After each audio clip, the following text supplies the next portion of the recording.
Hi, I'm this guy who teach basic cooking in my channel. In my videos, I teach how to like hold a knife, cutting vegetables, how to pick a pan, how to like, use oil and stuff like that. Even the dry heat cooking methods. But today we're gonna go back to dry heat cooking methods. For those people who's been watching my video, I already made a video out of it. I showed you what are in that category. If you say dry heat cooking methods, it's one of the cooking methods we use. There's two types of dry heat cooking methods. There's that one that uses oil, and there's that one that doesn't use oil.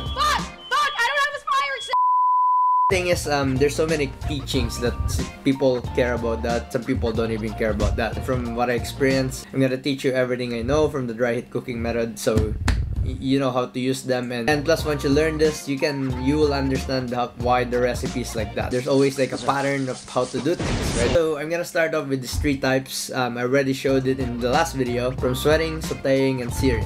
Right, let's start with sweating. Sweating is really easy.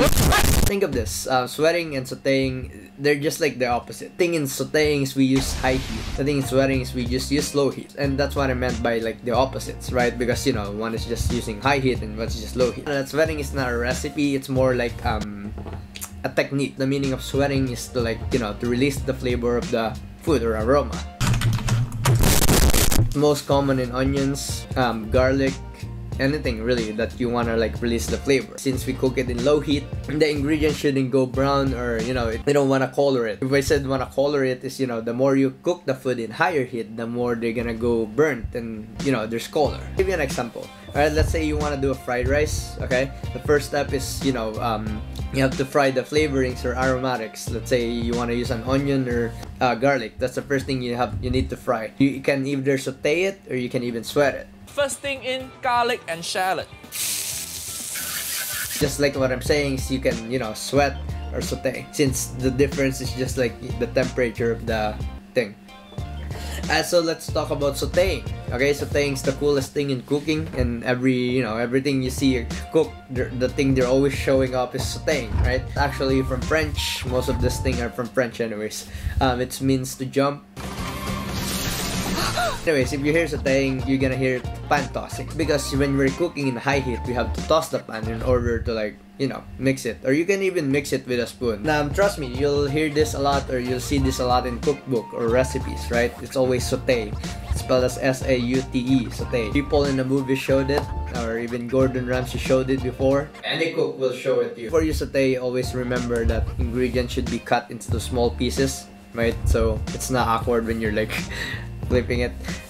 Most of the ingredients you use should be like at the same size, right? That's why we cube them, we dice them. First step when we're sauteing is high heat the pan, right? There's so many ways you can test the pan if it's hot. Oil, just throw the ingredients, and always salt and pepper, right? And just pan tossing. There's so many ways you can practice to saute or like pan tossing, right? So when you're sauteing, you look like a pro. The pan is the key, right? I really explained it. The motion should be like forward, up, and back. Forward, up, forward, up, and back. It's kind of like a motion, but the thing is, it's the wrist that's doing the thing. And so I put the rice in it, and the goal is to like, the more you do it, the more you're gonna get used to it. Doesn't have to be higher. Oh shit, I messed up, see? Sauteing is fun too, right?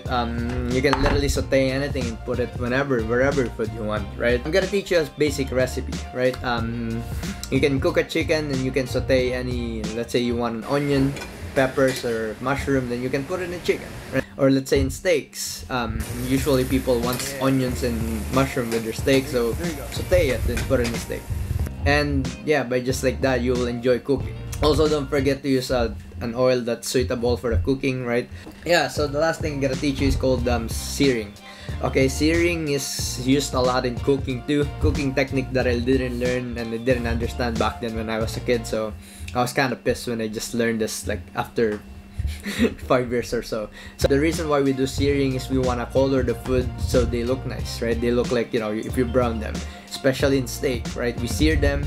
Literally 30 seconds in the pan, you can see the color. Beautiful.